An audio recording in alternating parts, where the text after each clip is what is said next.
Hello दोस्तों, जय हिंद। Welcome back to a new video. तो आज का वीडियो आप लोगों के लिए बहुत ज़्यादा जानदार शानदार रहने वाला है।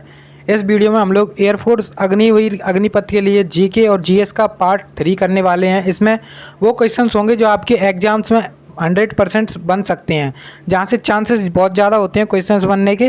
तो वो क्वेश्चंस हम देखते हैं। इससे पहले हम लोग 2 पार्ट्स और कर चुके हैं। अगर आप लोगों ने वो वाले वीडियो नहीं देखे हैं तो देख लेना, लिंक डिस्क्रिप्शन बॉक्स में मिल जाएगा उनका, ठीक है।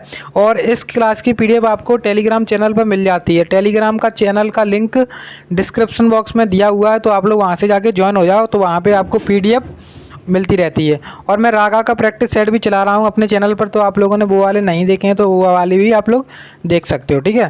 तो चलिए स्टार्ट करते हैं वीडियो को। तो देखिए, हम लोग आ चुके हैं यहाँ पे हमारे क्वेश्चंस की तरफ। सबसे पहले मैं आपको बता दूं कि हम लोग यहाँ पर करते हैं टोटल 15 क्वेश्चंस, लेकिन 15 क्वेश्चन से बनाते हैं हम लोग लगभग 60 से क्वेश्चन, यानी कि 15 एक क्वेश्चन से 4 क्वेश्चन बनाने की हम लोग कोशिश करते हैं, जो कि आपके एग्जाम में वेरी इंपॉर्टेंट साबित होने वाले हैं, ठीक है। तो अगर आप लोगों ने वो वाली वीडियोस नहीं देखी हैं उनको भी देख सकते हो, क्योंकि उनके भी क्वेश्चंस इंपॉर्टेंट हैं। तो चलिए यहाँ पे देखिए, पहला क्वेश्चन है कि भारत के राष्ट्रीय झंडे की लंबाई और चौड़ाई का अनुपात क्या है। तो ये क्वेश्चन पूछा गया था पिछली साल जुलाई में, आपका एग्जाम हुआ था जो एयरफोर्स का, उसमें पूछा गया था कि भारत के राष्ट्रीय झंडे की लंबाई और चौड़ाई का अनुपात क्या है। तो इसका आंसर हो जाएगा ऑप्शन, इसका आंसर ऑप्शन मैंने यहाँ पे दिए नहीं है, तो इसका आंसर क्या हो जाएगा, इसका आंसर हो जाएगा 3:2, ठीक है। भारत का जो राष्ट्रीय झंडा है उसकी लंबाई और चौड़ाई का अनुपात है 3:2। तो आप लोग इसको अच्छे से याद रखें कि लेंथ है इसकी और ब्रेड्थ है। लेंथ है 3 और यहाँ पे ब्रेड्थ कितनी है, तो 2 है। तो इसको अच्छे से याद रखें, क्योंकि कई बार क्या होता है एग्जामिनर घुमा देता है, पूछ देता है कि चौड़ाई और लंबाई का अनुपात क्या है। तो चौड़ाई और लंबाई का हो जाएगा 2:3, जिस वजह से मैंने यहाँ पे लिख के भी रखा है, ठीक है। अब देखिए, राष्ट्रीय झंडे के बारे में हमें देखिए कुछ जानकारी पता होनी चाहिए। तो राष्ट्रीय झंडे को कब अपनाया गया था, 22 जुलाई 1947 को अपनाया गया था राष्ट्रीय झंडे को संविधान द्वारा, ठीक है। 1947 द्वारा 22 जुलाई 1947 को अपनाया गया था। अब आप लोग कमेंट बॉक्स में बताएं कि जो झंडा दिवस है वो कब मनाते हैं, ठीक है। अब चलिए देखिए, यहाँ पे देखिए मैंने कुछ इम्पोर्टेंट तथ्य लिखे हुए हैं। तो इसका देखिए यहाँ पर है कि भारत का राष्ट्रगान किसने लिखा था। तो यह क्वेश्चन देखने में तो काफ़ी सरल लग रहा है, लेकिन जो इसका एक्सप्लेनेशन है, जो मैंने इससे 3-4 पॉइंट लिखे हैं वो काफ़ी इंपॉर्टेंट है। तो भारत का राष्ट्रगान तो लिखने वाले रविंद्रनाथ टैगोर थे, ठीक है। रविंद्रनाथ टैगोर थे जी, आप सभी को पता होगा, अगर नहीं पता है तो इसको नोट कर सकते हो। लेकिन अब यहाँ पे देखिए, हम कुछ इंपॉर्टेंट तथ्य के बारे में बात कर रहे थे जो कि आपके एग्जाम में बहुत ज़्यादा इंपॉर्टेंट साबित होंगे। तो देखिए, भारत का राष्ट्रगान क्या है, ये जनगण मन है, आप सभी को पता है। इसके जो गायन का समय है, मतलब इसको टोटल कितने समय में गाया था, तो 52 सेकेंड्स में गाया जाता है, इसके गायन का समय है, ठीक है। अब यहाँ पे देखिए, संविधान सभा द्वारा राष्ट्रीय गान कब अपनाया गया, तो ये चीज़ इंपॉर्टेंट हो जाती है यहाँ पर। तो संविधान सभा द्वारा राष्ट्रीय गान अपना कब अपनाया गया, 24 जनवरी 1950 को, ठीक है। 24 जनवरी 1950 को अपनाया गया। और 26 जनवरी 1950 को क्या हुआ था, संविधान लागू हुआ था, ठीक है। तो जिस वजह से अपन गणतंत्र दिवस मनाते हैं, तो आप लोग उसको भी याद कर सकते हो। अब देखिए, राष्ट्रगीत कौन सा है, वंदे मातरम है। और इसके रचयिता कौन है, इसके रचयिता हैं बंकिम चंद्र चटर्जी। तो यहाँ पे आपके लिए ये पॉइंट्स काफ़ी ज़्यादा इंपॉर्टेंट हो जाएंगे, तो इनको याद रखना, ठीक है। अब आप लोगों को कमेंट बॉक्स में बताना है जो राष्ट्रगीत था अपना वंदे मातरम, उसको कब अपनाया गया संविधान द्वारा, ठीक है। इसका आंसर आप लोग कमेंट बॉक्स में दिए, ठीक है। चलिए, अब देखिए यहाँ पे अगला क्वेश्चन आ चुका है। तो अगला क्वेश्चन आपके सामने यहाँ पर है कि रेडियो एक्टिविटी की खोज किसने की थी। तो यहाँ पे सीधा सीधा इसका आंसर है कि हेनरी बैकुरल। इसमें कुछ ज़्यादा नहीं पूछा जाएगा, यहाँ पे आपसे सीधा पूछ लिया जाए कि इसकी खोज किसने की थी। तो खोज भी आप लोग कुछ है ना इम्पोर्टेंट पढ़ के जाएं। तो हेनरी बैकुरल ने इसकी खोज की थी, इसका आंसर हो गया हेनरी बैकुरल। अब देखिए, यहाँ पे अगला क्वेश्चन आ चुका है। इसमें काफ़ी ज़्यादा एक्सप्लेनेशन देंगे हम, बहुत सारी, ठीक है। इसमें बहुत सारे क्वेश्चंस बनेंगे। तो देखिए, इसमें बोल रहे हैं मानव शरीर की किस ग्रंथि को मास्टर ग्रंथि कहा जाता है। तो मास्टर ग्रंथि जो कही जाती है उसे कहते हैं पीयूष ग्रंथि को, ठीक है। किसे कहते हैं, पीयूष ग्रंथि को मास्टर ग्रंथि कहते हैं। अब देखिए, यहाँ पर एक क्वेश्चन और बना है जो पिछले एग्जाम्स में आ चुका है कि मानव शरीर की सबसे बड़ी ग्रंथि कौन सी है। तो मानव शरीर की जो सबसे बड़ी ग्रंथि है यकृत, यानी कि लीवर, वो सबसे बड़ी ग्रंथि है मानव शरीर की, ठीक है। अब देखिए, यहाँ पर कुछ और मैंने यहाँ पर लिखा है कि थायराइड ग्रंथि, थायराइड ग्रंथि क्या है ये आप लोग कमेंट बॉक्स में बताएं, क्योंकि मैंने तो यहाँ पे लिखा नहीं है जानबूझकर, जिससे आप लोग जो है ना, आप लोगों को अगर पता होगा तो आप लोग लिख दोगे, और नहीं पता होगा तो फाइंड करके भी लिख सकते हो, क्योंकि अगर आप लोग उसको फाइंड भी कर लोगे गूगल से या फिर अपनी बुक्स में से, तो भी आप लोगों को याद हो जाएगा। तो थायराइड ग्रंथि के बारे में ज़रूर से बताएँ कुछ इंपॉर्टेंट, क्योंकि ये थायराइड ग्रंथि भी इम्पोर्टेंट है। अब देखिए यहाँ पर है कुछ और फैक्ट। यहाँ पे देखिए, मानव शरीर की सबसे छोटी हड्डी कौन सी है? तो ये भी क्वेश्चन आपसे एग्जाम में पूछ लिया जाता है कि ह्यूमन बॉडी की सबसे छोटी हड्डी कौन सी है? तो स्पेटिज है ये ह्यूमन बॉडी की सबसे छोटी हड्डी, जो कि कान में पाई जाती है। कान की हड्डी कहते हैं इसको, ठीक है। कान की हड्डी स्पेटिज जो मानव शरीर की सबसे छोटी हड्डी है। अब आपको बताना है कि मानव शरीर की सबसे बड़ी हड्डी कौन सी है। तो मानव शरीर की सबसे बड़ी हड्डी कौन सी है, ये आप लोग कमेंट बॉक्स में ज़रूर बताएँ। चलिए अब देखिए, यहाँ पर आ चुका है अपना अगला क्वेश्चन। तो अगले क्वेश्चन में बोल रहे हैं कि दिल्ली में स्थित महात्मा गांधी के समाधि स्थल का क्या नाम है? तो एग्जामिनर का फेवरेट क्वेश्चन रहता है समाधि स्थल से। कभी कभार क्या होता है, एग्जामिनर पूछ लेता है कि समाधि स्थल किसका समाधि स्थल क्या है, तो हमें याद होने चाहिए। तो महात्मा गांधी का समाधि स्थल क्या है? राजघाट। इसको हम याद कैसे करेंगे? तो इसकी मैंने एक ट्रिक बनाई थी। तो ट्रिक क्या है, तो यहाँ पे आप लोग याद कर सकते हो, बापू को लिख सकते हैं अपन महात्मा गांधी, तो बापू करें राज। तो इसकी ट्रिक हो जाएगी बापू करें राज, यानी कि बापू से हो जाएगा अपना महात्मा गांधी और राज से हो जाएगा राजघाट, ठीक है। तो इसका हो गया आंसर राजघाट। अब देखिए, मैंने यहाँ पे कुछ इम्पोर्टेंट समाधि स्थल लिखे हुए हैं और कुछ आपको बताने हैं, 2 आपको बताने हैं, और मैंने यहाँ पे कुछ इंपॉर्टेंट लिखे हैं, ठीक है। तो ये देखिए, विजय घाट है अपना लाल बहादुर शास्त्री का। इसको याद कैसे करेंगे हम? तो इसकी मैंने भी ट्रिक बनाई थी, एक सेपरेट वीडियो बनाया था, काफ़ी दिन हो गए उस वीडियो को, लेकिन मैं यहाँ पे आपको उसकी ट्रिक बता देता हूँ। तो इसकी ट्रिक क्या थी? तो इसकी ट्रिक थी कि विजय घाट लाल बहादुर शास्त्री। अब इसको याद कैसे करेंगे? तो बहादुर से आप लोग याद कर सकते हो, कोई अगर व्यक्ति बहादुर है तो उसकी विजय होनी है, तो उसकी ही विजय होगी, बहादुर की विजय, यानी कि विजय घाट, ठीक है। चलिए अब देखिए, यहाँ पर है वीरभूमि किसका है? राजीव गांधी का। इसको हम कैसे याद करेंगे? तो इसको याद करने के लिए ऐसे याद कर सकते हो, वीर है राजीव। कैसे? वीर है राजीव, तो इसका आंसर हो जाएगा वीरभूमि। अब यहाँ पर देखिए, अगला है शांति घाट। तो शांति घाट को हम कैसे याद करेंगे? शांति घाट है जवाहरलाल नेहरू का। इसको कैसे करेंगे?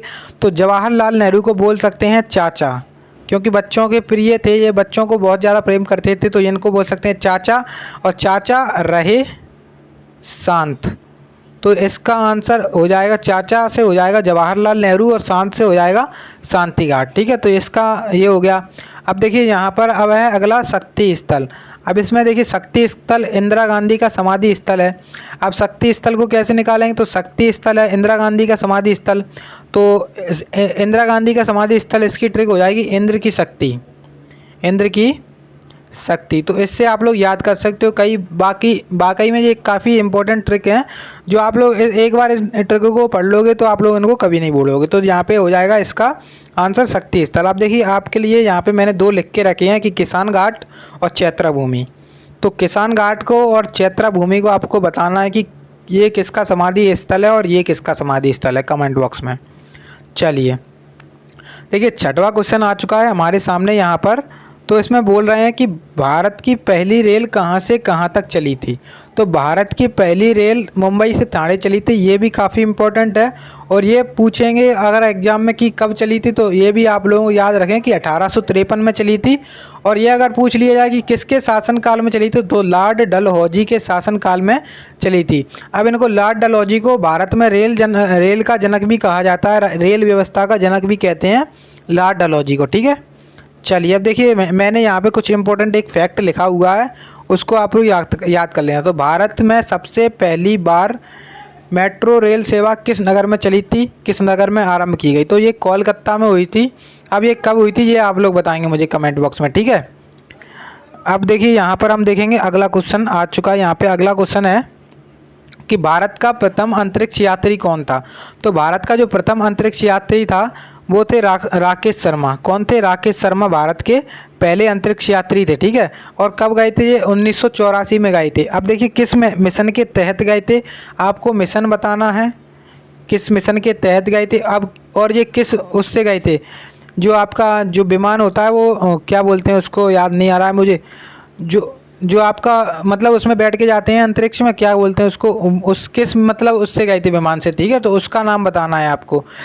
तो चलिए अब यहाँ पे देखिए अगला क्वेश्चन आ चुका है। तो अगले क्वेश्चन बोल रहे हैं, ये क्वेश्चन काफ़ी इंपॉर्टेंट है। तो संयुक्त राष्ट्र संघ की स्थापना कब की गई थी? तो यूएन की पूछी जा रही है। तो यूएनओ की स्थापना कब की गई? तो यूएनओ की स्थापना यहाँ पे 24 अक्टूबर 1945 को की गई थी, ठीक है। ये आप लोग काफ़ी इंपॉर्टेंट है, तो इसको याद रखें, एग्जाम में पूछा जा सकता है। अब देखिए इसका मैंने मुख्यालय लिखा हुआ है। तो मुख्यालय है अपना न्यूयॉर्क में इसका, यूएन का। अब ये न्यूयॉर्क कभी कभार एग्जाम में पूछ लिया जाता है कि कौन सा शहर कौन सी नदी के किनारे पर स्थित है। तो न्यूयॉर्क देखिए विश्व में तो कई बार पूछ लिया जाता है, न्यूयॉर्क है, लंदन है जैसे, तो न्यूयॉर्क है हडसन नदी के किनारे पर स्थित, ठीक है। अब आप लोगों को बताना है कि लंदन किस नदी के किनारे पर स्थित है, लंदन। तो ये क्वेश्चन एग्जाम ओरिएंटेड है, लंदन किस नदी के किनारे पर है, ठीक है। अब देखिए यूएन के वर्तमान में महासचिव कौन है? तो एंटोनियो गुटेरेस हैं यूएन के वर्तमान में महासचिव, इसको भी याद रखें, ठीक है। अब देखिए यहाँ पर यूएन के बारे में बात करें, टोटल कितने देश शामिल हैं? तो इसमें टोटल हैं 193, 193 देश शामिल है, जिसमें से जो अभी नया जुड़ा है वो है दक्षिणी सूडान, ठीक है। दक्षिणी सूडान नया जुड़ा है इसमें, ठीक है। चलिए अब देखिए यहाँ पर अगला क्वेश्चन हम देखते हैं। तो अगला क्वेश्चन, अगर आप लोगों को वीडियो अच्छी लग रही है तो प्लीज़ वीडियो को लाइक करें और दोस्तों के साथ शेयर जरूर करें, काफ़ी मेहनत लगती है इस वीडियोज़ को बनाने में, ठीक है। तो देखिए यहाँ पर क्वेश्चन आ चुका है अगला कि किस विटामिन की कमी से खून का रुकाव बंद नहीं होता है? तो विटामिन के की कमी से खून का रुकाव बंद नहीं होता है। विटामिन के रक्त का थक्का बनाने के लिए मदद करता है, ये भी आप लोग याद रखें। एग्जामिनर क्वेश्चन पूछ लेगा कि रक्त का थक्का किस विटामिन के द्वारा बनाया जाता है? तो ये होता है विटामिन के द्वारा, ठीक है। अब विटामिन के का रासायनिक नाम क्या है? रासायनिक नाम आप लोग कमेंट बॉक्स में बताएं विटामिन के का, ठीक है। अब देखिए मैंने यहाँ पे कुछ रासायनिक नाम लिखे हैं जिनको आप लोग याद रखें, तो इनको मैं थोड़ा सा कम जूम करके दिखाता हूँ। तो विटामिन ए का रासायनिक नाम क्या है? तो विटामिन ए का रासायनिक नाम है रेटिनॉल। विटामिन बी का रासायनिक नाम क्या है? तो विटामिन बी का रासायनिक नाम है थायमीन। विटामिन सी का रासायनिक नाम क्या है? तो विटामिन सी का रासायनिक नाम है एस्कॉर्बिक अम्ल। विटामिन सी देखिए खट्टे पदार्थों से मिलता है, विटामिन सी रासायनिक नाम है इसका एस्कॉर्बिक अम्ल। और विटामिन डी है जिसका रासायनिक नाम है कैल्सीफेरॉल। तो ये सभी आप लोग याद रखें, एग्जाम में पूछे जा सकते हैं। अब आप लोग देखिए एक क्वेश्चन और बताइए कि कौन सा विटामिन जो वसा में घुलता है और कौन सा विटामिन है जो जल में घुलता है? ये आप लोग कमेंट बॉक्स में बताएं कि विटामिन जो कौन सा है जो वसा में घुल जाते हैं और जो जल में घुल जाते हैं वो कौन कौन से विटामिन है। चलिए अब देखिए यहाँ पर अगला क्वेश्चन आ चुका है यहाँ पे। तो अगले क्वेश्चन में देखिए यहाँ पे बोल रहे हैं हिंदी दिवस कब मनाया जाता है? तो ये हिंदी दिवस है। आपसे केवल हिंदी दिवस पूछा जाए तो इसका मतलब होगा राष्ट्रीय हिंदी दिवस। तो राष्ट्रीय हिंदी दिवस बोल सकते हैं इसको, केवल हिंदी दिवस बोल रहे हैं। तो इसका आयोजन किया जाता है 14 सितंबर को, ठीक है। अब लेकिन एक और हिंदी दिवस होता है, वो होता है 10 जनवरी को, जो बोलते हैं विश्व हिंदी दिवस। तो विश्व हिंदी दिवस कब मनाया जाता है? तो 10 जनवरी को विश्व हिंदी दिवस मनाते हैं, ठीक है। अब देखिए आप लोग बताएं कमेंट बॉक्स में कि 9 जनवरी को कौन सा दिन मनाते हैं। मैंने पिछली वीडियोस में बताया था आपको पिछली वीडियो में बता चुका हूं मैं कि 9 जनवरी को कौन सा दिवस मनाते हैं, ठीक है। कमेंट बॉक्स में ज़रूर बताएं। चलिए अब देखिए अगला क्वेश्चन है यहाँ पे। तो अगले क्वेश्चन बोल रहे हैं कि ओलंपिक में खेलों का आयोजन कितने वर्षों के बाद किया जाता है? तो यहाँ पे अगर आप लोगों को नहीं पता है तो इसको याद रखें कि 4 वर्षों के बाद ओलंपिक में खेलों का आयोजन किया जाता है। और देखिए 4 वर्षों के बाद ओलंपिक में खेलों का आयोजन किया जाता है। पहली बार ओलंपिक कब खेले गए थे ये आप लोग कमेंट में बताएं मुझे, और कहाँ खेले गए थे? तो मैंने यहाँ पे लिखा है कि यूनान के एथेंस शहर में खेले गए थे। एक ओलंपिया नाम का पर्वत था, ओलंपिया। तो यहाँ पर खेले गए थे जिस वजह से इनका नाम ओलंपिक पड़ गया, ठीक है। अब देखिए मैंने आपसे पूछा है कि पहले ओलंपिक कहाँ खेले गए थे। अब कई सारे इंपॉर्टेंट ओलंपिक हैं जो मैं आपको यहाँ पे लिख के रखे हैं। देखो 2016 में जो ओलंपिक है वो अपना खेला गया था रियो डी जेनेरो में खेला गया था। 2020 में, जो कि आपके एग्जाम के पॉइंट ऑफ व्यू से बहुत ज़्यादा इंपॉर्टेंट 2020 वाला, क्योंकि इसमें गोल्ड मेडल जीता था अपने नीरज चोपड़ा भाई साहब ने। तो इसमें ये वाला काफ़ी इम्पोर्टेंट हो जाएगा। और इसमें 2020 का ओलंपिक कहाँ हुआ था? तो टोक्यो में हुआ था। टोक्यो कहाँ पर है? जापान में है। और जापान के प्रधानमंत्री मैंने आपको पिछली वीडियो में बताए थे, जापान के प्रधानमंत्री हैं फूमियो किसी दो, ठीक है। तो मैंने कल की वीडियो में बता चुका हूँ कि जापान के प्रधानमंत्री कौन थे। 2020 के ओलंपिक हो गए, कहाँ पे खेले गए थे? टोक्यो में खेले गए थे। इसमें भारत ने टोटल कितने मेडल जीते थे? तो ये जीते थे 7 मेडल। और ये 7 मेडल कौन कौन से थे तो आप लोग कमेंट बॉक्स में ज़रूर बताएं। चलिए अब यहाँ पे देखिए 2024। अब 2024 वाला भी काफ़ी ज़्यादा इम्पोर्टेंट है। तो 2024 का जो है कहाँ पर खेला जाएगा ओलंपिक? तो वो खेला जाएगा पेरिस में, ठीक है। चलिए अब देखिए यहाँ पर अगला क्वेश्चन यहाँ पे आ चुका है। तो अगला क्वेश्चन है कि अंतर्राष्ट्रीय मानवाधिकार दिवस का आयोजन कब किया जाता है या फिर कब मनाया जाता है? तो अंतर्राष्ट्रीय मानवाधिकार दिवस यानी कि international human rights day, human rights day का आयोजन कब किया जाता है? तो 10 दिसंबर को ह्यूमन राइट्स डे का आयोजन किया जाता है। अब देखिए ये काफ़ी इम्पोर्टेंट है और इसकी थीम 2021 में हुई थी। उसकी थीम क्या थी वो भी काफ़ी इम्पोर्टेंट है करंट के पॉइंट ऑफ व्यू से। तो अंतर्राष्ट्रीय मानवाधिकार दिवस 2021 की थीम क्या थी? तो इसकी थीम थी, यहाँ पे मैंने लिखा हुआ है कि थोड़ा सा मैं इसको सही से करके बताता हूँ। तो इसकी थीम थी यहाँ पर यहाँ पे असमानताओं को कम करना और मानव अधिकारों को बढ़ाना। तो ये इसकी थीम थी। ये थीम ज़रूर याद रखें, कई बार एग्जाम में पूछ ली जाती है, ठीक है। तो क्योंकि अगला वाला तो अभी आया नहीं है, दिसंबर में आएगा अगला वाला, तो 2021 का ही पूछ लें कई बार। तो चलिए यहाँ पे देखिए अगला क्वेश्चन आ चुका है 12th नंबर क्वेश्चन आ चुका है। यहाँ पे बोल रहे हैं काजीरंगा राष्ट्रीय अभ्यारण्य किस राज्य में स्थित है? तो काजीरंगा राष्ट्रीय उद्यान यानी काजीरंगा नेशनल पार्क अपने असम में स्थित है। असम में एक और है डिब्रू सैखोवा। तो डिब्रू सैखोवा ये भी राष्ट्रीय उद्यान असम में है, इसको भी याद रखें। देखिए काजीरंगा राष्ट्रीय उद्यान है, तो काजीरंगा राष्ट्रीय उद्यान में बोल रहे हैं किसके लिए फेमस है? तो ये एक सींग वाले गेंडे के लिए फेमस है, ठीक है। काजीरंगा राष्ट्रीय उद्यान, राष्ट्रीय अभ्यारण्य कह सकते हैं इसको। और असम के बारे में थोड़ी सी अगर जानकारी प्राप्त करें तो असम की राजधानी दिसपुर है। असम की राजधानी दिसपुर है। असम के सीएम कौन है? हेमंत बिस्वा शर्मा। तो हेमंत बिस्वा शर्मा असम के सीएम है। अब आप लोगों को कमेंट बताना है कि असम के राज्यपाल कौन है। कई बार क्वेश्चन आ जाता है कि इस राज्य के राज्यपाल या फिर इस राज्य के सीएम कौन है, तो इनको याद रखें, काफ़ी इंपॉर्टेंट होते हैं, ठीक है। ये मैंने आपको बता दिया डिब्रू सैखोवा है असम में। अब देखिए यहाँ पर आ चुका है उज्जैन किस नदी के किनारे पर स्थित है? तो उज्जैन किस नदी के किनारे पर है? ये क्वेश्चन से आप लोगों के 4 से 5 क्वेश्चन मैं यहाँ पे तैयार करा दूंगा और आप मतलब 4 से 5 क्वेश्चन आप लोगों को याद करा दूंगा यहाँ पर। और कई आप लोगों को घर से पढ़ने हैं किस नदी के किनारे कौन सा शहर स्थित है, ठीक है। तो यहाँ पे देखिए उज्जैन किस नदी के किनारे पर स्थित है? क्षिप्रा नदी के किनारे पर स्थित है, ठीक है। उज्जैन को बोलते हैं महाकाल नगरी। अब देखिए कुछ नदियों के किनारे बसे कुछ महत्वपूर्ण नगर, तो मैंने ये लिखे हुए हैं। तो आगरा है अपना यमुना नदी के किनारे, यहाँ पे देखिए थोड़ा सा प्रिंटिंग मिस्टेक है, आगरा। तो आगरा कहाँ पर है? यमुना नदी के किनारे पर स्थित है। अयोध्या सरयू नदी के किनारे पर स्थित है। एग्जामिनर एक क्वेश्चन पूछ लेता है इसमें से, ठीक है। तो कई बार क्वेश्चन आ सकता है इसमें से, तो इसमें आप लोग याद रखें। अहमदाबाद किस नदी के किनारे पर स्थित है? तो साबरमती नदी के किनारे पर स्थित है। अब देखिए जमशेदपुर है यहाँ पर आपका स्वर्णरेखा नदी के किनारे पर स्थित, ठीक है। कोलकाता किस नदी के किनारे पर स्थित है?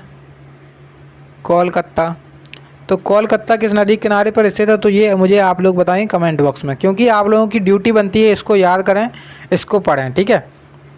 चलिए अब देखिए यहाँ पर आ चुका है अगला क्वेश्चन।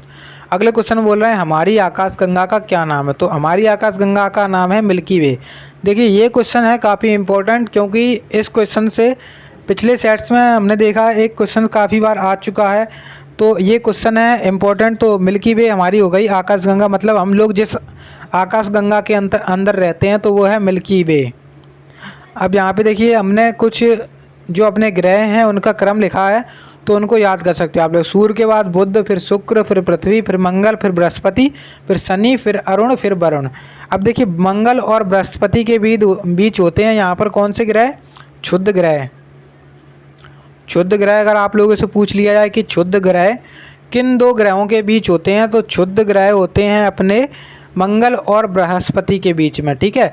अब देखिए पृथ्वी है, पृथ्वी के सबसे निकटतम ग्रह कौन सा है? शुक्र है। तो यहाँ पे इसका आंसर हो जाएगा शुक्र। अब पृथ्वी की बहन बोलें तो शुक्र आंसर है इसका। और सबसे छोटा ग्रह बोलें तो सबसे छोटा ग्रह बुध है। सबसे बड़ा ग्रह बोलें तो सबसे बड़ा ग्रह बृहस्पति है, ठीक है। तो इसको आप लोग याद करें, इस क्रम को, ठीक है। ये काफ़ी इंपॉर्टेंट है, ये मैंने खुद से लिखा हुआ है क्रम। अब यहाँ पे अगला क्वेश्चन आ चुका है, लास्ट क्वेश्चन इस वीडियो का। इसमें बोल रहे हैं उस्ताद बिस्मिल्लाह खान का संबंध किस वाद्य यंत्र से है। तो देखिए ये क्वेश्चन है कि उस्ताद बिस्मिल्लाह खान का संबंध किस वाद्य यंत्र से है, तो ये है शहनाई से।